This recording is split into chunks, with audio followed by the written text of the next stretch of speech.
देखें आज हमने क्या डिस्कस करना है। टॉपिक्स बायो एलिमेंट्स डिस्कस करना है। ठीक है, define bio elements and its types, ये 2 नंबर का सवाल आपसे पूछा जाता है। इंडिविजुअल लेवल क्या है, पॉपुलेशन लेवल क्या है, कम्युनिटी लेवल किसे कहते हैं, living world and time and space क्या है, difference between populations and community level, ये भी 2 नंबर का सवाल आपसे पूछा जाता है।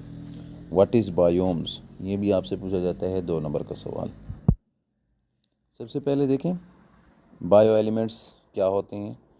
ऐसे एलिमेंट्स जो लिविंग ऑर्गेनिजम्स के अंदर मौजूद हों उन्हें हम क्या कहते हैं, बायो एलिमेंट्स कहते हैं। 2 लफ्ज़ लिखे हुए हैं, देखें, एक बायो है और दूसरा आपके पास क्या है, एलिमेंट्स है। यानी कि बायो का मतलब क्या होता है, लिविंग ऑर्गेनिजम्स। एलिमेंट्स, हम एलिमेंट्स को लेते हैं।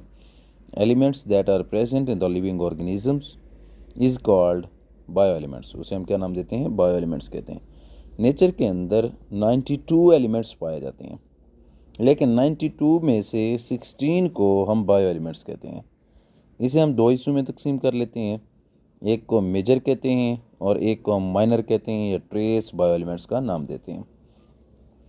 मेजर बायो एलिमेंट्स की तादाद अगर हम देखें तो 6 होती है, जो कि आपके बॉडी मास को 99% बनाते हैं, जिनमें आपके पास ऑक्सीजन है जैसे कि 65% है, कार्बन है 18% है, हाइड्रोजन है 10%, नाइट्रोजन 3%, कैल्शियम 2% है और फास्फोरस जो है वो 1% होता है। जबकि माइनर जो बायो एलिमेंट्स होते हैं या ट्रेस बायो एलिमेंट्स होते हैं, ये आपके बॉडी मास को 1% बनाते होते हैं। उसके बाद अगर हम देखें तो जो ट्रेस बायो एलिमेंट्स हैं वो आपके पास कौन कौन सी हैं। एक आपके पास पोटाशियम है, इसकी जो परसेंटेज है वो 0.35% होती है। सल्फ़र की 0.25%। क्लोरीन को अगर हम देखें तो वो 0.15% होता है। इसी तरह मैग्नीशियम है 0.05% होता है। आयरन है 0.04% होता है। कॉपर, ट्रेस, मैग्नीज और जिंक और आयोडीन जो हैं ये ट्रेस बायो एलिमेंट्स कहलाते हैं, बहुत कम होते हैं। इसके अलावा लिविंग ऑर्गेनिजम्स के अंदर एक और चीज़ होती है जिसे हम नाम देते हैं प्रोटोप्लाज्म। ठीक है, तो आपने याद रखना है प्रोटोप्लाज्म असल में साइटोप्लाज्म और जो न्यूक्लियस होता है कलेक्टिवली कॉल्ड प्रोटोप्लाज्म, इसे हम क्या कहते हैं, प्रोटोप्लाज्म कहते हैं। या इसे हम लिविंग कंटेंट्स भी कहते हैं कि लिविंग सब्सटेंस होते हैं that are present in the cell. इसकी तारीफ यूँ भी की जा सकती है कि a living thing is composed of highly structured living substance called protoplasm, उसे हम क्या नाम देते हैं, प्रोटोप्लाज्म का नाम देते हैं। ये हमारे पास पहला सवाल था जो बायो एलिमेंट्स क्या होते हैं। उसके बाद हम देखते हैं कि आपके पास इंडिविजुअल लेवल क्या है। अब इससे पहले हमने पढ़ा था कि organ and organ system level. ठीक है, organ and organ system level जो होते हैं ये मिल के क्या बनाता है, इंडिविजुअल बनाते हैं। और मुकम्मल जो एक इंडिविजुअल है आपके पास वो स्पेसिफिक फंक्शन परफॉर्म करते हैं। जैसे कि आपके पास मैन है, अब एक इंसान है वो एक्सरसाइज कर रहा है, तो होना तो ये चाहिए कि वो एक्सरसाइज में सिर्फ उसके स्केलेटल मसल्स ही काम करें या स्केलेटल सिस्टम काम करे, लेकिन उनमें सिस्टम का आपस में क्या होता है, कोऑर्डिनेशन होता है। जैसे रेस्पिरेटरी सिस्टम है, सर्कुलेटरी सिस्टम है। ठीक है, तो ये आपस में क्या करते हैं, कोऑर्डिनेशन को ज़ाहिर करते हैं।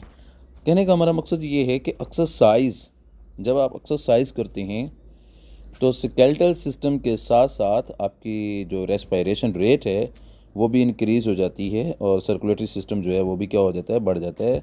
दिल की जो धड़कन है वो भी क्या हो जाती है, तेज़ हो जाती है। काम एक और है जिसका नाम क्या है, एक्सरसाइज है। अब इन्हें कौन कंट्रोल करता है, अगर एनिमल्स हैं तो इनके अंदर एंडोक्राइन सिस्टम और नर्वस सिस्टम होता है, ये इन्हें कंट्रोल करते हैं। अब देखें हमारे पास 5 सिस्टम, यानी कि respiratory system, skeletal system, circulatory system, endocrine system और नर्वस सिस्टम आपस में क्या हैं, कोऑर्डिनेटेड हैं। लेकिन जब बात करते हैं प्लांट की तो प्लांट में नर्वस सिस्टम इज़ एब्सेंट, यानी कि पौधों के अंदर अगर हम देखें तो नर्वस सिस्टम मौजूद ही नहीं होता। तो उनकी तमाम जो एक्टिविटीज़ होती हैं वो कौन कंट्रोल करता है, हार्मोन्स कंट्रोल करते हैं। उसके बाद आपके पास क्या होता है, पॉपुलेशन। अब सबसे पहले तो आपको डिफरेंस का पता होना चाहिए कि पॉपुलेशन और कम्युनिटी में क्या फ़र्क है।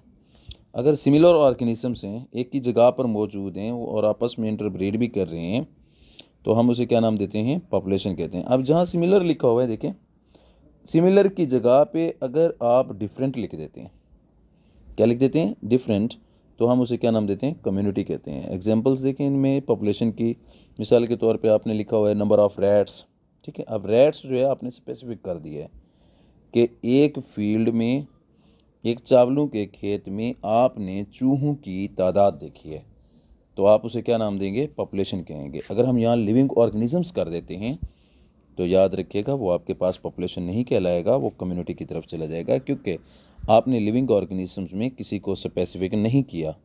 वहाँ कौन कौन सी चीज़ें मौजूद थी हम नहीं जानते, तो ये आपके पास कम्युनिटी की तरफ चला जाएगा। तो आपने ख्याल करना है, इसमें याद रखना है कि आपने किसी भी एक ऑर्गेनिजम्स को क्या कर लेना है, स्पेसिफिक कर लेना है। जैसे आपने number of students in a biology class, आप बायोलॉजी की क्लास में स्टूडेंट्स की तादाद को काउंट करते हैं, तो ये आपके पास क्या कहलाएगा, पॉपुलेशन कहलाएगा। और इस लेवल को क्या कहेंगे, पॉपुलेशन लेवल कहेंगे। कि when group of similar organisms that can interbreed themselves present at a same time at a same place. उसके बाद कुछ इसके पैरामीटर्स होते हैं। पैरामीटर्स कहें आपकी बात एक ही होगी, एट्रीब्यूट्स कहें तब भी आपकी एक ही बात होगी। ये असल में 5 हैं। एक को हम कहते हैं जीन फ्रीक्वेंसी, यानी कि आप एक पॉपुलेशन लेते हैं और उसमें आप नंबर ऑफ़ जीन्स की बात कर लेते हैं, तो आप इसे क्या कहेंगे, जीन फ्रीक्वेंसी कहेंगे। दूसरा जो आपके पास होता है उसे हम कहते हैं जीन फ्लो, ठीक है, यानी कि movement of genes between different populations, कि जीन्स की जो हरकत है, अब जीन्स की हरकत कैसे होगी, पॉपुलेशंस के दरमियान में कैसे होगी, उसे हम क्या कहेंगे, जीन फ्लो कहेंगे। एज डिस्ट्रीब्यूशन भी हो सकता है, मुख्तलिफ एज स्ट्रक्चर्स जो होती हैं वो मौजूद होती हैं। पॉपुलेशन डेंसिटी भी हो सकता है, जिसे हम number of organisms in an unit area कहते हैं। ये भी हो सकता है आपके पास पॉपुलेशन प्रेशर भी हो सकता है, यानी कि एक जो पॉपुलेशन है उसका इफ़ेक्ट दूसरी जो पॉपुलेशन है उस पर क्या होता है, या इन्वायरमेंट पर क्या होता है, इसे हम क्या कहते हैं, पैरामीटर्स कहते हैं। ये पैरामीटर्स आपसे शॉर्ट क्वेश्चंस में भी पूछा जाता है। एट्रीब्यूट्स ऑफ पॉपुलेशन, यानी कि पैरामीटर्स इसके क्या हैं, तो आपने ये 5 याद रख लेने हैं। एक को हम जीन फ्रीक्वेंसी कहते हैं, एक को जीन फ्लो, एक को क्या कहते हैं, एज डिस्ट्रीब्यूशंस, और एक को पॉपुलेशन डेंसिटी, और एक को क्या कहा जाता है, पॉपुलेशन प्रेशर कहा जाता है। उसके बाद देखें कम्युनिटी लेवल है कि group of different species present at a same time at a same place. यहाँ पे याद रख लीजिए डिफरेंट स्पीशीज़ की बात हो रही है। दैट कैन इंटरब्रीड देमसेल्व्स और कॉल्ड कम्युनिटी, उसे कम्युनिटी कहते हैं। ये कम्युनिटी लेवल इसे कहा जा रहा है। उसे जब हम देखते हैं कम्युनिटी को, तो ये ऑर्गेनिजम्स की डायनामिक कलेक्शन होती है, यानी कि इसमें हम ऑर्गेनिजम्स जो देखते हैं वो कम्प्लेक्स ऑर्गेनिजम्स जो होते हैं वो मौजूद होते हैं, और एक नहीं होता, स्पेसिफिक नहीं होते, इसमें बहुत सारे ऑर्गेनिजम्स जो हैं वो पाए जाते हैं। इसे हम 2 हिस्सों में तकसीम कर देते हैं। एक को सिंपल कम्युनिटी कहते हैं, अगर अलहदा बिल्कुल रह रही है, जैसे फॉलन लॉग है, आप कोई एक लकड़ी देखते हैं उसके नीचे जो है वो दीमक लगी हुई है, टर्माइट्स लगे हुए हैं, वो बिल्कुल अलहदा से रहती है कम्युनिटी, तो ऐसी कम्युनिटी को आप क्या कहेंगे, सिंपल कम्युनिटी कहेंगे या आइसोलेटेड कम्युनिटी कहेंगे। और दूसरी आपके पास कम्प्लेक्स कम्युनिटी है। अगर कम्युनिटीज़ जो हैं वो आपस में जुड़ी हुई हैं, इंटर रिलेटेड हैं, तो हम उसे क्या नाम देंगे, कम्प्लेक्स कम्युनिटी कहेंगे। जैसे फॉरेस्ट में, पॉन्ड्स में बहुत सारे ऑर्गेनिजम्स जो होते हैं वो पाए जाते हैं, तो हम उसे क्या नाम देते हैं, कम्प्लेक्स कम्युनिटी का नाम देते हैं। नेक्स्ट हमारे पास है biosphere. Bio mean living organisms होते हैं, स्फीयर हम स्पेस को कहते हैं, the part of earth on which living organisms are present, यानी कि ज़मीन का वो हिस्सा जहाँ जिंदा जानदार पाए जाते हैं उसे हम क्या कहते हैं, बायोस्फीयर कहते हैं। बायोस्फीयर में एबायोटिक फैक्टर भी होते हैं, यानी कि नॉन लिविंग फैक्टर्स होते हैं, जिसमें सॉइल, वाटर, एयर की बात आप कर सकते हैं। बायोटिक फैक्टर में आप प्रोड्यूसर्स हैं, कंज्यूमर्स हैं, या आपके पास डिकम्पोजर्स हैं, इनकी भी बात कर सकते हैं। प्रोड्यूसर वो होते हैं जो अपनी खुराक ख़ुद तैयार कर सकते हैं, जैसे प्लांट्स वगैरह आपके पास हैं। कंज्यूमर्स जो अपनी खुराक खुद तैयार नहीं करते, हेट्रोट्रॉफ कहलाते होते हैं, जैसे एनिमल्स वगैरह हो गए। डिकम्पोजर में आप बैक्टीरिया, फंजाई की भी बातें कर सकते हैं, क्योंकि ये डेड ऑर्गेनिजम्स को डिकम्पोज करते होते हैं। अब लिविंग ऑर्गेनिजम्स का आपस में एसोसिएशन क्या होता है, तो आपने याद रखना है, एक आपके पास प्रीडेशन है जिसमें 2 चीज़ें होती हैं, एक को प्रे, एक को प्रीडेटर कहते हैं। प्रे वो होते हैं जो शिकार होता है, प्रीडेटर वो होता है जो शिकार करता है, और ये होल प्रोसेस जो होगा वो क्या कहलाएगा, प्रीडेशन कहलाएगा। दूसरा आपके पास होता है पैरासिटिज्म, जिसमें एक जानदार तो फ़ायदा हासिल करता है लेकिन दूसरे को नुकसान होता है, उसे हम क्या कहते हैं, पैरासिटिज्म कहते हैं, क्योंकि ये पैरासाइट से निकला है। पैरासाइट्स ऐसे ऑर्गेनिजम्स को कहते हैं जो खुद फ़ायदा हासिल करते हैं और बदले में नुकसान देते हैं।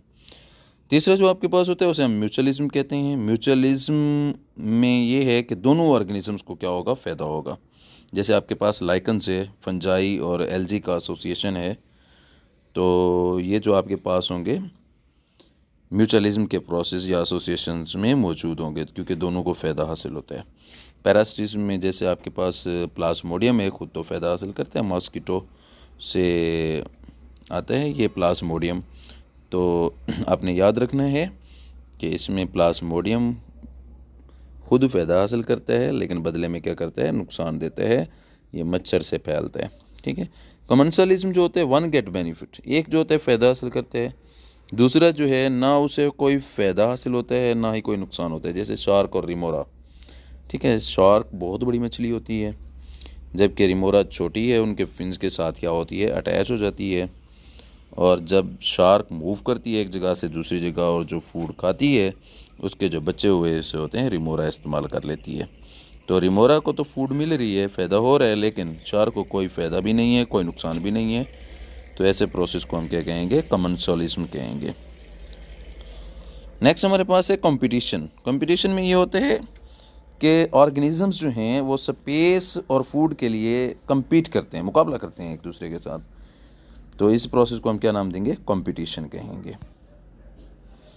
उसके बाद पॉपुलेशंस और कम्युनिटी, इसमें फ़र्क क्या है, आपने ये याद रखना है कि when similar organisms present at the same place at the same time and interbreed themselves called population. When different organisms are present at the same place at the same time and interbreed themselves are called community. उसे हम क्या नाम देंगे, community कहेंगे। उसके बाद आपके पास है बायोम्स। अब देखें, बायोम्स कहते हैं हम लार्ज रीजनल कम्युनिटी को, that can determined by there climate, जिसे उसके क्लाइमेट से ज़ाहिर किया जाता है, यानी कि आबो हवा के से ज़ाहिर किया जाता है। जैसे गर्म इलाके के आपके पास एनिमल्स होते हैं तो वो गर्म इलाके के अंदर ही रह सकते हैं। तो जैसे हमारे पास ठंडे इलाके के एनिमल्स हैं तो वो कोल्ड इन्वायरमेंट को में ही रह सकते हैं, तो ये उनका क्या कहलाएगा, बायोम्स कहलाएगा। यानी कि उसकी आबो हवा को चेक करने का नाम असल में क्या होता है, बायोम्स होता है। इसी तरह आप इसमें example biomes of coniferous forest की भी लिख सकते हैं। ठीक है। नेक्स्ट है कि living world in time. Living world in time में हम जियोलॉजिकल टाइम को देखते हैं। जब जैसे जैसे जियोलॉजिकल टाइम गुजरता जाता है ना, जो फ़्लो चार्ट हमारे पास मौजूद है जिसमें हमने आपको बताया हुआ है कि 4 इरा जो हैं वो मौजूद होते हैं। एक को हम प्रोटेरोजोइक इरा कहते हैं, एक को पेलियोजोइक इरा कहते हैं, और एक जो होता है वो मेसोजोइक इरा है, और चौथा जो होता है उसे हम क्या कहते हैं, मॉडर्न इरा या सीनोजोइक इरा कहते हैं, जिसके अंदर हम रह रहे हैं। अब ये जियोलॉजिकल टाइम है जो कि आहिस्ता आहिस्ता क्या होता है, गुजरता जाता है। इनमें हम क्या करते हैं, न्यू लेयर्स को देखते हैं, मतलब सेडिमेंट्स की न्यू लेयर्स जो होती हैं वो तैयार होती हैं। और रेडियो एक्टिव आइसोटोप्स जो होते हैं ये रॉक्स हैं, या आपके पास इनकी एज को और इनकी जो तारीख़ है या डेट्स को बताते हैं रेडियो एक्टिव आइसोटोप्स। मिसाल के तौर पे आपके पास अगर ओल्डर सेडिमेंट्स होंगी तो इसके पास रेडियो एक्टिव आइसोटोप्स की तादाद कम होगी एज़ कम्पेयर टू यंग की निस्बत। Thank you very much.